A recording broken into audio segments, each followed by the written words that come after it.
최근 글로벌 증시가 조정을 굉장히 많이 받았습니다. 코스피는 마이너스 10% 월요일날 떨어졌었죠. 니케이는 마이너스 12% 떨어졌습니다. 나스닥 같은 경우는 프리장, 그러니까 장전에는 선물 기준으로 마이너스 6%까지 떨어졌어요. 경기 침체 이슈 때문이었는데요. 근데 월요일날에 미국에서 ISM 서비스업 지수가 생각보다 예측치 대비해서 좋게 나오면서 이게 전부 다 만회가 됐죠. 근데 사실상 전부 다 만회가 됐다라고 표현하기도 좀 힘듭니다. 왜냐면 이게 나스닥 선물 기준인데 요때 굉장히 많이 하락을 했고 그래도 좀 반등한 게 요 정도 수준이거든요. 아직까지 그래도 완전히 반등을 한 건 아니고 추세적으로는 계속해서 하락하고 있는 것도 사실이긴 하다. 요게 좀 중요하다라고 생각을 하고 있습니다. 2014년도 올해 초부터니까 아직까지 하락 추세는 계속해서 이어지고 있거든요. 그래서 어제가 완전히 저점이었다라고 생각하기는 완전히 그렇게 생각을 할 수도 있긴 하지만 그래도 어느 정도 좀 안정적으로 턴어라운드 하고 난 다음에 진입하는 것도 나쁘지 않다라고 저는 개인적으로 생각을 하고 있습니다. 그리고 이게 급반등을 한다고 하더라도 완전히 V자로 올라가기는 좀 무리가 있거든요. 왜냐하면 이게 위에 매물대들이 많습니다. 그 상태에서 이게 위에 있는 매물대들을 완전히 소화하고 올라가려면 시간이 좀 굉장히 좀 많이 필요하다라고 생각을 하고 있어요.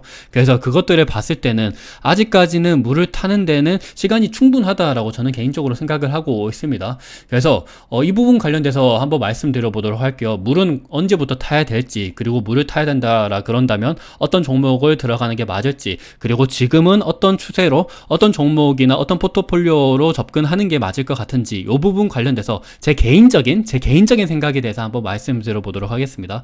일단 나스닥 지수인데요. 이건 나스닥 선물 지수입니다. 아직까지 계속 하방 추세는 이어지고 있습니다. 그리고 S&P 500 지수도 마찬가지예요. S&P 500 지수 같은 경우도 아직까지 하방 추세는 계속해서 이어지고 있는 모습을 보이고 있습니다. 그리고 더군다나 거래량이 좀 실리면서 하방 추세가 이어지고 있다는 점도 한번 확인해 보시면 좋을 것 같습니다. 나스닥은 조금 더 거래량이 확실히 많이 실렸던 모습을 보이고 있죠. 참고로 요거는 선물 지수 기준입니다. 그리고 코스피 같은 경우도 마찬가지예요. 코스피는 완전히 이평선을 전부 다 뚫고 하방으로 떨어지고 있는 모습을 보이고 있어요. 오늘 그래도 한 3.3% 정도로 반등에 성공하긴 했지만 그래도 어제 주가가 거의 한 마이너스 10% 떨어졌거든요. 그런 것들을 봤을 때 요거 가지고 완전히 급반등에 성공했다라고 보기는 또 무리가 있기도 합니다. 나스닥이랑 S&P 그리고 코스피 뿐만이 아니라 니케이 지수도 마찬가지입니다. 니케이 지수 같은 경우도 어제는 진짜 12%나 떨어졌어요. 저는 니케이 지수가 12%나 떨어지는 거를 본 기억이 없거든요. 그래서 굉장히 많이 떨어졌는데 오늘 그래도 좀 급반등에 성공을 했죠. 오늘 한 10% 정도 올랐었던 걸로 기억을 해요.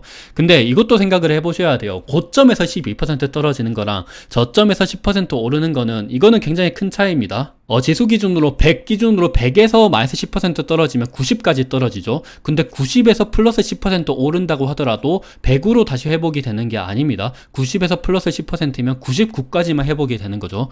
그래서 저점에서 더욱더 크게 회복이 되려 그런다면 어제 떨어졌던 12%보다 더욱더 많이 올라야 된다. 적어도 한 15% 정도는 올라야 그래도 어제 저점을 만회할 수 있다라고 생각을 해보시면 지금의 반등은 그렇게까지 크지는 않다라고 보실 수가 있습니다. 그리고 지금 있었던 선물 지수 기준으로는 아직까지 계속 떨어지고 있는 모습도 여기서 확인이 되고 있어요. 그래서 글로벌 증시 올해 주가 기준으로 보면 나스닥은 플러스 9.71%입니다. 나스닥이 그래도 가장 선방하고 있는 모습을 보이고 있고 항생지수는 지금 약보합인 상태이고 유로스톡스는 올해 상승분이 거의 다 반납이 됐습니다. 니케이 지수 같은 경우는 요거는 주가 지수이고 선물은 지금 더욱더 많이 떨어지고 있는 모습을 보이고 있죠. 그래서 아마 이게 뭐 어떻게 선물 지수가 어떻게 변화될지 모르겠긴 한데 지금 선물 지수로 내일도 이어진다라 그런다면 이게 거의 한 강보합 정도로 마무리되지 않을까라고 생각을 하고 있습니다. 그래서 니케이 지수 같은 경우도 올해 상승분이 거의 다 반납이 된 상태이고요. 코스피 같은 경우는 진짜 답이 없죠. 코스피는 올해 오른 것도 거의 없는데 마이너스 5.5%입니다. 아니 밸류 프로그램을 한다 그랬는데 코스피는 올해 오른 것도 없는데 떨어지는 거는 그래도 적게 떨어져야 되는데 떨어지는 것도 굉장히 많이 떨어졌습니다. 그래서 그런 것들을 봤을 때는 이참에 좀 이런 말 하긴 좀 그렇긴 한데 이참에 포트폴리오 리밸런싱 하는 과정에서 코스피를 팔고 그냥 나스닥이랑 S&P 아니면 유럽 아니면 차라리 일본 이런 쪽으로 건너가도 나쁘지 않다라는 생각을 개인적으로 하고 있습니다. 그래서 저는 최근 들어서 미국 주식 관련돼서도 뭐 맥도날드랑 JP모건 체이스 이런 쪽으로 많이 말씀을 드리고 있죠. 그것뿐만이 아니라 이제부터는 좀 일본이랑 중국이랑 그리고 유럽이랑 미국 이런 쪽으로 한번 종목 관련돼서나 아니면 산업 관련돼서 한번 다뤄보도록 하겠습니다.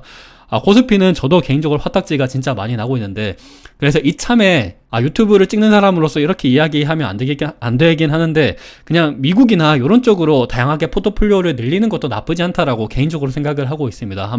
한번 고려해 보시길 권해드립니다. 일단 주가지수가 굉장히 조정을 많이 받고 있는 상태이고, 그래도 오늘의 급반등이 급반등이라고 표현하기는 저는 개인적으로 애매하다라고 생각을 하는데, 그래도 어느 정도 좀 반등을 하는 모습을 보이고 있긴 합니다. 이게 만약에 저점이라 한다면, 저점이라 한다 그러면 이제부터 조금 분할 매수로 들어갈 수도 있긴 하겠죠. 그래도 이동평균선상 어느 정도 좀 턴어라운드 하는 본격적인 모습을 보였을 때, 그때 들어가도 늦지 않는다라고 개인적으로 생각을 하고 있습니다. 그리고 경제지표가 이번 주는 그렇게까지 큰 게 없거든요. 다음 주부터 이제 좀 큰 게 여러 가지가 나오죠. 화요일, 수요일, 목요일. 화요일 날 PPI 지수가 나오고, 수요일 날은 이제 CPI가 나오고, 목요일 날은 소매 판매랑 산업 생산이 나옵니다. 그때를 기점으로 해서 좀 바라봐도 늦지 않지 않나라는 개인적인 생각을 하고 있어요. 그리고 N달러 환율, 요거도 좀 보시고, N달러 환율이 다시 반등을 할 때 그때 봐도 좀 늦지 않는다라고 생각을 하고 있습니다. 근데 아직까지는 요 경제지표가 완전히 턴어라운드 하고 있는 모습은 아니기 때문에, 그래도 좀 천천히 접근해도 되지 않나라는 생각을 하고 있어요. 어떤 식으로 투자해야 될 것 같은지 제 개인적인 생각에 대해서는 뒤에서 한번 다시 말씀드려 보도록 할게요. 그래서 이거는 우리나라 사람들이 굉장히 많이 투자하는 종목인데, 첫 번째는 TQQQ, 그리고 두 번째는 속슬 XOXL이죠. 첫 번째는 이제 QQQ 나스닥에 대한 세배 레버리지입니다. 두 번째는 이제 미국 필라델피아 반도체의 세배 레버리지이죠. 올해 들어서 주가가 굉장히 많이 상승을 했었습니다. 필라델피아 반도체 같은 경우는 거의 150%까지 상승을 했었는데, 단기간에 진짜 1개월도 안 된 것 같죠. 왜냐하면 7월이 요때였으니까 지금 한 1일, 한 2, 3일 정도 되죠. 일주일 만에 이럴 수가 있나? 필라델피아 반도체 지수가 150%였던 게 지금 마이너스까지 진입을 한 상태를 보이고 있습니다. 그래서 오히려 세버 레버리지 같은 거를 투자하시고 싶으신 분들은 이때를 좀 노려보셔도 괜찮지 않나라는 생각을 하고 있는데, 그렇다고 하더라도 지금 당장 뭐 크게 들어가기보다는 어느 정도 이게 턴어라운드 할 때 그때 들어가도 늦지 않는다라는 생각을 하거든요. 그 타이밍을 이제부터 한번 보자라는 거죠. 여러 가지 경제 지표, 요거는 제가 계속해서 영상마다 올려드리고 있으니까, 저 개인적인 생각으로 요때는 좀 진입 타이밍이 되지 않나, 진입 타이밍이 좀 나쁘지 않지 않나라는 생각이 들 때 그때 한번 말씀드려보도록 할게요. 근데 저는 개인적으로 지금은 아직까지 좀, 그냥 경기 방어주, 아니면 뭐 달러나 엔화, 요런 쪽으로, 아니면 미국채, 아니면 통신주, 요런 쪽으로 조금 포트폴리오를 가져가고 있지, 뭐 다른 뭐 반도체나 경기 민감주 관련돼서는 최대한 포트폴리오를 좀 덜어낸 상태이긴 합니다. 요 포트폴리오를 확대하는 순간 관련돼서는 제가 다음에, 아니면 확실한 매수 타점이 나올 것 같을 때 그때 한번 말씀드려 보도록 할게요. 오늘은 어떨 때가 이제 타이밍상 좋을 것 같을지 그 예측에 대해서만 한번 말씀드려 보도록 하겠습니다. 일단 미국 지수 관련돼서는 가장 많이 떨어졌었던 산업 중에 하나가 커뮤니케이션 서비스 쪽인데요.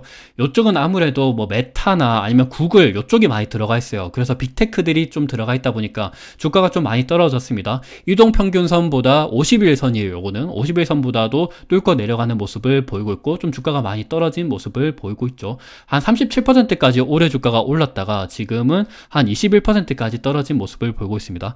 이거는 올해뿐만이 아니라 이게 1년간 기준이네요. 1년간 37% 정도까지 올라갔다가 지금은 주가가 오른 게 좀 많이 반납이 되고 있는 모습을 보이고 있습니다. 그리고 두 번째로는 컨슈머 시크리컬, 그러니까 경기 민감주죠. 경기 민감주도 주가가 많이 떨어졌습니다. 이거는 1년간 지금 마이너스에 진입을 했죠. 좀 대표적인 원인은 테슬라죠. 테슬라가 이쪽에 들어가 있고, 그리고 아마존이 들어가 있는데, 아마존이 오른 거보다 테슬라가 떨어진 게 워낙 많기 때문에 그래도 전반적인 산업이 많이 떨어졌고, 그리고 아마존도 최근 들어서 많이 떨어지다 보니까 좀 주가가 많이 조정을 받았다라고 생각을 해보시면 좋을 것 같습니다.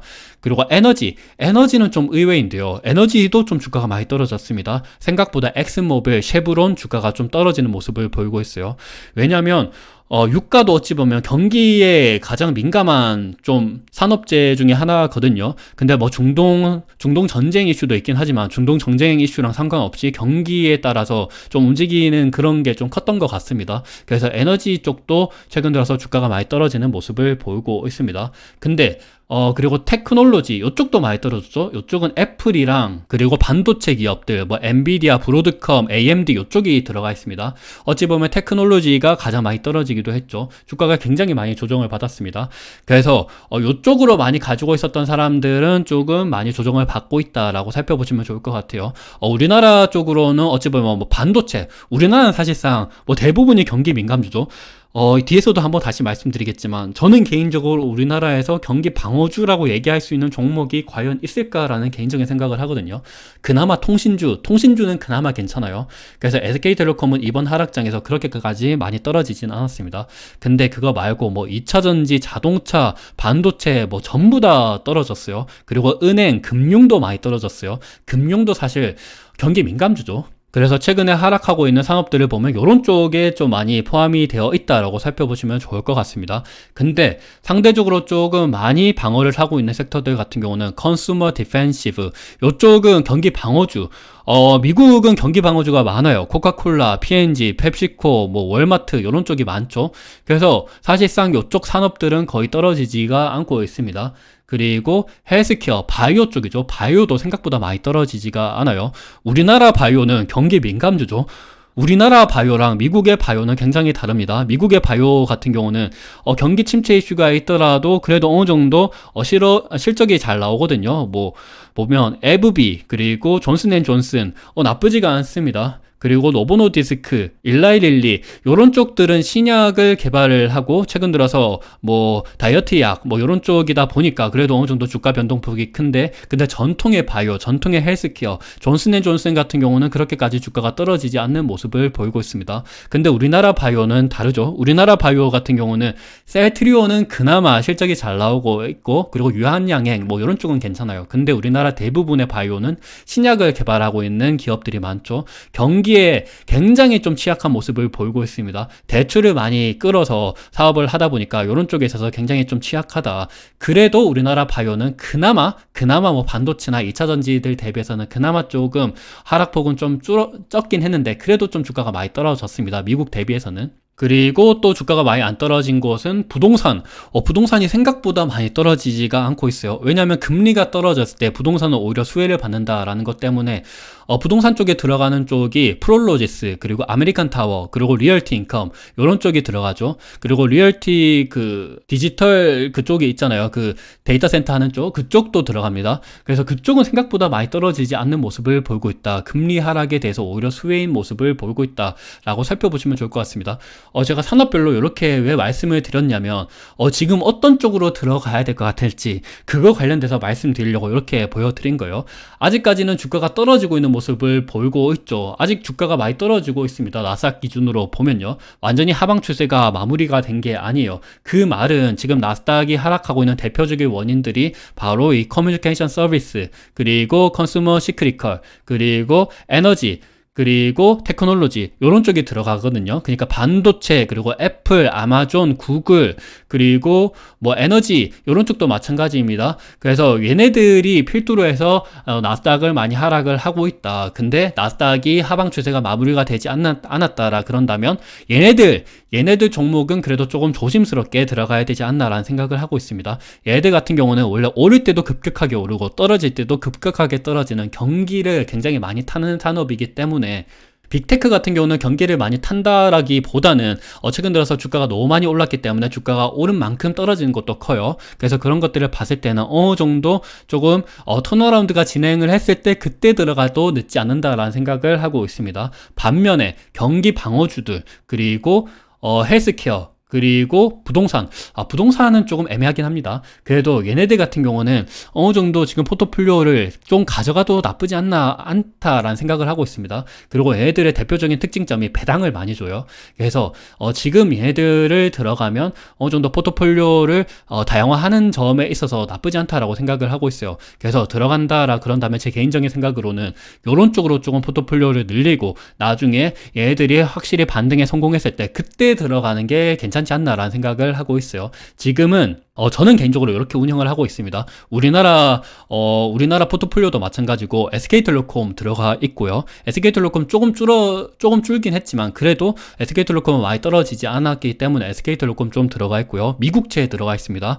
엔화 들어가 있고요. 그리고 금융주도 조금 들어가 있습니다. 금융주는 사실상 좀 애매하긴 한데 그래도 메리츠 금융지주나 아니면 뭐 하나금융지주, 신한지주 얘네들 같은 경우는 주주환원이 워낙 괜찮고 그리고 금리가 떨어졌을 때 대표적으로 수혜를 볼 수 있는 산업이기도 하거든요. 그래서 걔네들은 조금 뭐 어느 정도 포트폴리오를 덜긴 했지만 그래도 좀 가져가고 있는 모습을 저는 가지고 있습니다. 그리고 최근에 뭐 미국 주식 중에서 맥도날드는 저는 가지고 있어요. 맥도날드는 이번 하락에서 제외가 됐죠. 하락을 하지 않고 오히려 주가가 오르고 있는 모습을 보이고 있습니다. 그리고 그 외로 유나이티드 헬스케어 요런 쪽 그러니까 제가 말씀드리는 산업이 어느 쪽인지 아시겠죠? 경기 방어주 요런 쪽은 나쁘지 않다. 코카콜라 나쁘지 않고요.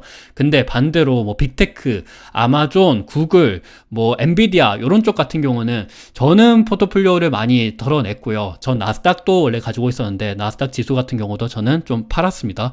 근데 반대로 언제 진입을 할 거냐 요게 확실히 반등을 했을 때 그때 이제 들어가고 반대로 그때는 얘들은 좀 덜겠죠. 그런 식으로 운영하는 게 저는 괜찮지 않나라는 생각을 하고 있습니다. 그리고 얘네들이 확실히 반등을 했을 때 TQQQ나 아니면 SOXL 이쪽으로 들어가도 나쁘지 않을 것 같다라는 생각을 하고 있습니다. 얘들은 근데 너무 많이 들어가기보다는 3배짜리 레버리지이기 때문에 그러니까 내가 원래 100만 원을 투자하고 싶다라 그러신다면 33만 원만 그러니까 어차피 3배짜리이다 보니까 그냥 3분의 1만 들어가도 괜찮지 않나라는 생각을 하고 있습니다. 요런 식으로 들어가면 저는 이렇게 운영을 하고 있어요. 어느 정도 좀 도움이 되셨으면 좋을 것 같습니다. 그리고 어제 ISM 서비스업 지수가 발표가 됐는데요. 예측치 대비해서 좋게 나왔습니다. 여기는 51.4로 나와 있는데 근데 월가 추정치는 51이었습니다. 예측치 대비해서 좋게 나왔죠. 그래서 좀 주가가 많이 상승을 했었던 모습을 보이고 있고 좀 세부적으로 봤을 때도 좀 나쁘지 않게 나왔어요. 보면 전부 다 이제 그로잉이라고 나와 있죠. 플러스 2.6%, 4.9% 이렇게 나와 있고 특히나 고용 같은 경우도 5%나 상승했었던 모습을 보이고 있습니다. 고용은 50 미만으로 컨트랙팅 그러니까 위축 상태에서 51.1로 이렇게 갑자기 위축 상태에서 성장하는 상태로 바뀐 모습을 보였기 때문에 그래도 좀 시장에 안도감을 줬었던 모습을 살펴볼 수가 있어요. 그래도 아직까지 완전히 낙관할 수가 없는 게 이게 서비스업 PMI 지수인데 2006년도부터 해서 거의 한 30년이 아니고 한 20년간의 데이터를 나타내는 거예요. 보시면 최근에 계속해서 하락하고 있는 모습을 보이고 있죠. 2012년도부터 해서 금리가 올라가기 시작을 했습니다. 그때부터 계속 떨어지고 있는 모습을 보이고 있고 이게 반등하는 모습은 아니거든요. 그래서 이런 것들을 봤을 때 그래도 완전히 경제지표가 턴어라운드 하는 건 아니기 때문에 조금 더 지켜볼 필요가 있다라고 개인적으로 생각을 하고 있고 요거는 제조업 PMI 지수는 더욱더 극명하게 드러나고 있습니다. 굉장히 지금 많이 떨어진 상태를 보이고 있어요. 2012년도 얘는 2012년도 전부터 떨어졌어요. 원래 제조업 지수가 서비스업 지수보다 선행적으로 경기를 보여주는 모습을 보이거든요. 제조업 지수 같은 경우는 지금 50 이하로 떨어져 있어서 경기 위축 상태인 모습을 보이고 있고 아직까지 떨어지는 모습을 보이고 있죠. 자세히 보시면.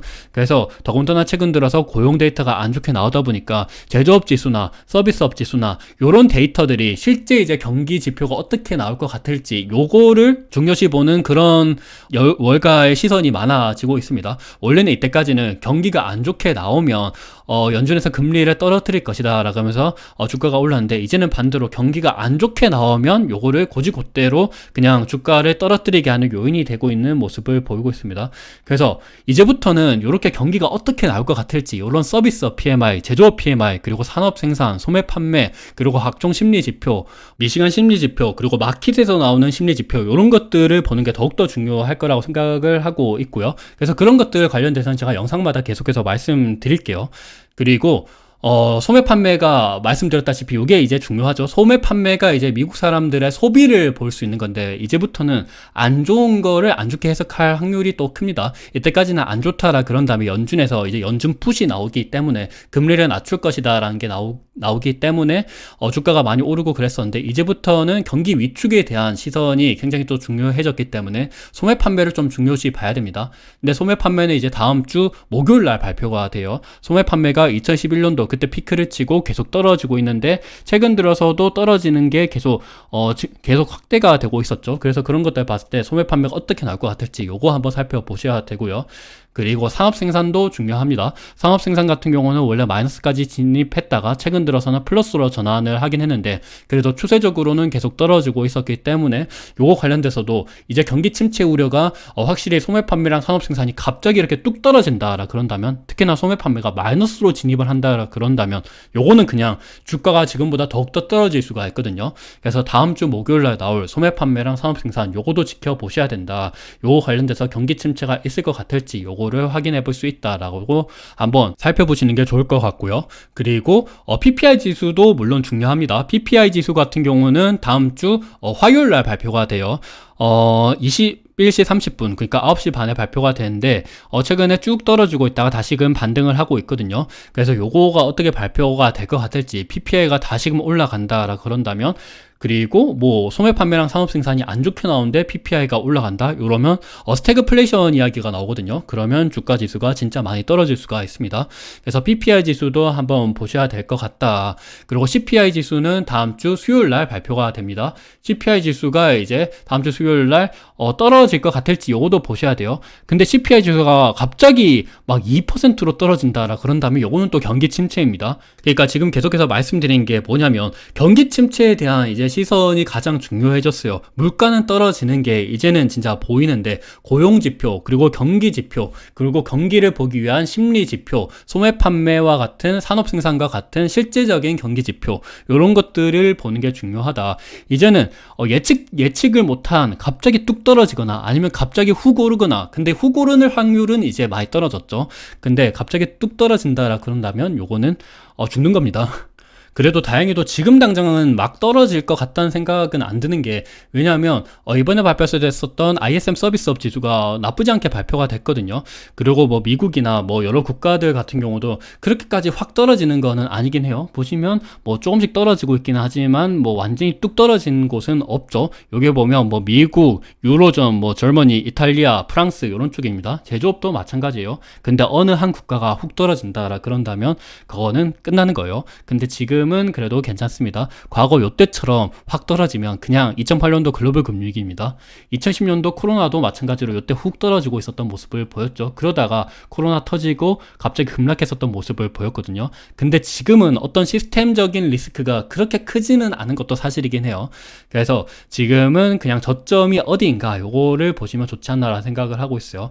그러면 언제가 저점일 것 같을지, 일단 빅스가 이게 좀 잠잠해져야 돼요. 근데 빅스가 지금 굉장히 급등을 많이 하고 있습니다. 과거 2010년도 코로나 때는 60을 넘었었죠. 근데 지금도 과거보다도 좀 높은 수준이긴 한데, 그래도 아직까지 훅 떨어지는 건 아니기 때문에 좀 지켜볼 필요가 있다라고 생각을 하고 있고, 그리고 엔캐리 트레이드 청산 요거 관련돼서도 보시려면 엔달러 환율을 보셔야 되는데, 엔달러 환율도 떨어지는 게 그래도 어느 정도 잠잠해져야 됩니다. 근데 아직까지는 잠잠해지는 모습을 보이고 있지가 않아요.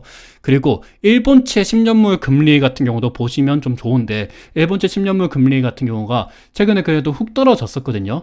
일본채 금리가 떨어진다라는 거는 채권 금리가 기준 금리를 선행하거든요. 채권 금리가 떨어진다라는 거는 일본이 기준 금리를 앞으로 더 올리지는 않을 것 같다라는 데 베팅이 들어왔었던 거죠. 근데 다시금 올라가는 모습을 보이고 있습니다.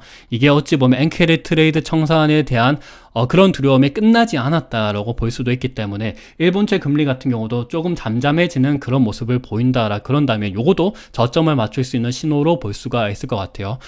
이 저점에 관련된 신호 관련돼서는 제가 영상마다 계속해서 말씀드릴게요.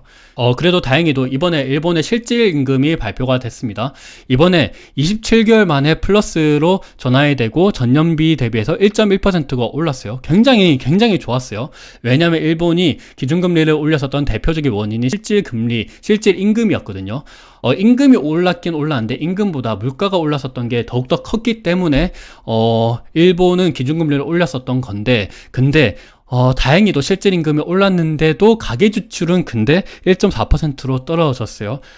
보시면 가계지출 요거죠. 가계지출 증가율인데 0%보다 낮은 게 최근 동안 계속 이어졌었거든요. 원래도 일본은 지출이 별로 없었어요. 원래 저축의 나라죠. 일본은. 미국은 소비의 나라인데 일본은 저축의 나라입니다. 장기간 뭐 20년 30년 동안 디플레이션의 나라이기 때문에 사람들이 소비를 안 해요. 그냥 저축만 하고 뭐 금고에 돈을 쌓아놓고 이런 국가였는데, 근데 2012년도 전 세계에서 물가가 올라가고 난 다음부터는 더욱더 이게 심해졌습니다. 과거 대비해서. 그리고 요게 아직까지 완전히 해소가 되지 않았다라는 점에 봤을 때는 일본이 굉장히 좀 힘들다. 그렇다고 해서 뭐 금리를 낮추기도 힘들고, 그렇다고 해서 금리를 올리자니 소비를 안 한다. 그리고 더군다나 일본의 임금 상승률은 그래도 다행히도 이번에 좀 많이 올라오긴 했는데, 보면 30년간 거의 0%에 근접해 있죠. 임금이 안 오르는 나라입니다. 그렇다고 해서 물가를 잡자고 금리를 올리자니 지출이 늘어나지가 않을 것 같고, 그렇다고 해서 금리를 낮추자니 임금 상승률, 실질 임금 상승률이 오히려 떨어질 것 같고, 물가가 더 오른다는 거죠. 그래서 그런 것들 봤을 때 일본이 하는 정책에 따라서 엔달러 환율 이런 것들이 움직이고, 그리고 일본채 10년물 금리 이런 것들이 움직이고, 그에 따라서 엔케리 트레이드 청산 그런 것들이 더욱더 일어날 수가 있다. 그런 것들을 한번 살펴보시면 좋을 것 같습니다. 그래서 저는 계속해서 영상마다 말씀드릴게요. 일본 관련돼서 어떻게 지금 실질 임금이 바뀌고 있는지, 그리고 물가 어떻게 되고 있는지, 소비 지출 어떻게 변화하고 있는지, 그리고 일본채 10년물 금리가 어떻게 변하고 있는지, 그리고 각종 경제 지표, 당연히 생산자 물가 지수, 소비자 물가 지수 중요하죠. 그리고 최근 들어서 중요하게 여겨지는 산업 생산, 소매 판매, 그리고 ISM, 제조업 PMI 지수, 서비스업 PMI 지수 이런 것들 관련돼서는 계속해서 말씀드리도록 하겠습니다. 그래서 최근 들어서는 이런 쪽 산업들이 많이 하락을 하고 있는데, 이런 쪽으로 조금씩 분할 매수 들어간 거는 나쁘지 않긴 해요. 근데 지금 당장 레버리지 들어갔다가는 어디가 하락, 어디가 지금 저점일지 모르기 때문에 그래도 어느 정도 좀 조심할 필요가 있다라고 생각을 하고 있고, 안전하게 들어간다라 그런다면 이런 쪽으로 포트폴리오를 확대해 놓고 나중에 저점을 확인했을 때 이런 쪽으로 포트폴리오를 전환하는 그런 모습을 보이는 게 좋지 않나라는 개인적인 생각을 하면서 오늘 영상을 마무리하도록 하겠습니다. 투자에 어느 정도 도움이 되셨으면 좋을 것 같습니다. 감사합니다.